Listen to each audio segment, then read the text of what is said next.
Hello friends, நான் தான் கவி பேசுகிறேன். இப்போ இதில் ஒரு 2 கொஸ்டின் சப்ஸ்கிரைபர் கொஸ்டின் கேட்டிருக்காங்க.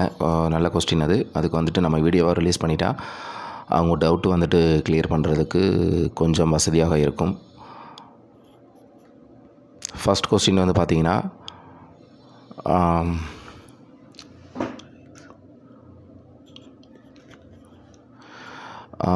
தமிழரசி கேட்டிருக்காங்க. ஹலோ சார், செமஸ்டர் எக்ஸாம்ஸில் 1 or 2 எக்ஸாம்ஸ் எழுதிட்டு ரிமைனிங் எக்ஸாம்ஸ் எழுத முடியல. நான் அந்த பேப்பர்ஸ் மட்டும் அரியர்ஸை எழுதணுமா, இல்லைனா ஆல் பேப்பர்ஸும் மறுபடியும் எழுதணுமான்னு கேட்டிருக்கீங்க. அப்படிலாம் கிடையாது.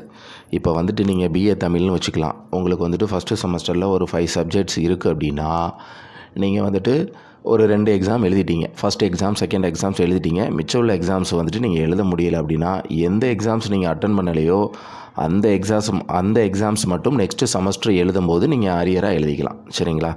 எழுதின எக்ஸாம்ஸை திருப்பி எழுதணும்னு அவசியமே கிடையாது. நீங்கள் இப்போ 2 எக்ஸாம்ஸ் அட்டன் பண்ணியிருக்கீங்கன்னா, 2 எக்ஸாம்ஸில் நீங்கள் வந்துட்டு ஃபெயில் ஆகிட்டீங்கன்னா அந்த எக்ஸாம்ஸை வந்து நீங்கள் திருப்பி எழுதலாம். நான் அட்டன் பண்ணது 2 எக்ஸாம்ஸ் வந்துட்டு நான் பாஸ் பண்ணிட்டேன். 3 எக்ஸாம்ஸ் வந்து நான் அட்டன் பண்ணலை. அந்த 3 எக்ஸாம்ஸ் மட்டும் நீங்கள் நெக்ஸ்ட் டைம் வந்துட்டு நீங்கள் அட்டன் பண்ணிக்கலாம். உங்கள் அடுத்த செமஸ்டர் என்ன செமஸ்டர் வருதோ, இல்லை நான் லாஸ்ட்டு செமஸ்டர் தான் எழுதி முடிச்சிட்டேன் அப்படின்னா அதுக்கப்புறமும் நோட்டிஃபிகேஷன் வரும். அதில் நீங்கள் எந்தெந்த எக்ஸாம்ஸ் மட்டும் எழுதலையோ நீங்கள் அந்த எக்ஸாம்ஸ் மட்டும் எழுதுனீங்கன்னா உங்களுக்கு போதும். எழுதின எக்ஸாம்ஸ் எழுத தேவையில்லை. பாஸ் பண்ணிட்டீங்கன்னா எழுதின எக்ஸாம்ஸை வந்துட்டு நீங்கள் எழுத தேவையில்லை.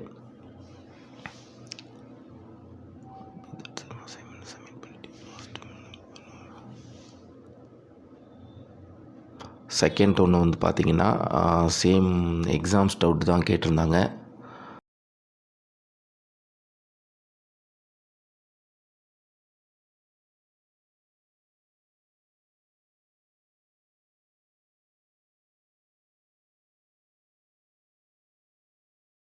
Arjun Krishna, assignment and exams ரெண்டுமே பண்ணலை.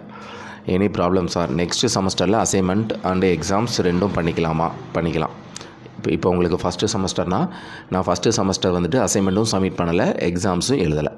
ஸோ நீங்கள் வந்துட்டு என்ன பண்ணணும் அப்படின்னா, நீங்கள் செகண்ட் செமஸ்டர் வரும்பொழுது, அதாவது செகண்ட் செமஸ்டர்னு நான் எக்ஸாம்பிளுக்கு சொல்கிறேன். ஆக்சுவலாக உங்களுக்கு எந்த செமஸ்டரோ அந்த செமஸ்டரில் வந்துட்டு நீங்கள் அந்த செமஸ்டருக்கு உண்டான அசைன்மெண்ட், ஃபஸ்ட்டு செமஸ்டருக்கு உண்டான அசைன்மெண்ட்டையும், எந்த செமஸ்டர் எழுதலையோ அந்த செமஸ்டருக்கு உண்டான அசைன்மெண்ட்டையும் நீங்கள் சப்மிட் பண்ணிக்கலாம், எக்ஸாம் எழுதிக்கலாம். அப்புறம் கரண்ட்டில் என்ன செமஸ்டர் எழுதுறீங்களோ அந்த செமஸ்டருக்கும் அசைன்மெண்ட்டை சப்மிட் பண்ணிக்கலாம், எழுதிக்கலாம்.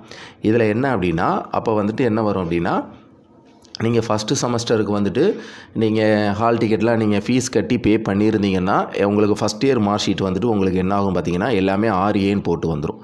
ஏன்னா நீங்கள் எக்ஸாம் ஃபீஸ் பே பண்ணிட்டீங்க, எக்ஸாம் மட்டும்தான் எழுதலை. ஸோ அப்படின்னா உங்களுக்கு ஃபஸ்ட்டு செமஸ்டர் மார்க் ஷீட் வந்துடும், எல்லாமே 6Aன்னு போட்டு வந்துடும்.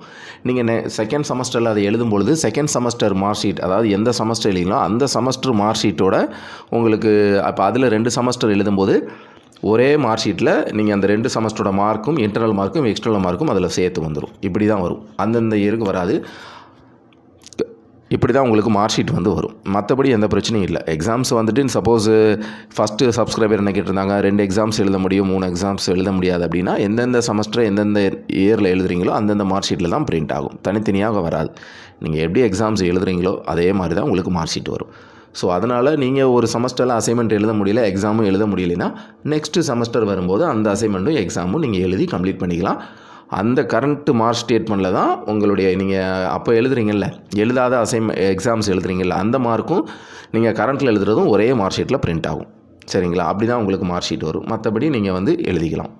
ஸோ இந்த 2 கொஸ்டின் வந்துட்டும் கேட்டிருந்தாங்க. ஸோ அதனால் இந்த 2க்கு மட்டும் நம்ம வீடியோ ரிலீஸ் பண்ணியிருந்தோம். நீங்கள் வந்துட்டு இந்த பாயிண்ட்ஸை வந்து நீங்கள் நோட் பண்ணிக்கலாம். இது மாதிரி assignment doubt, exam doubts, mark sheet doubt ஏதாவது டவுட் இருந்துச்சுன்னா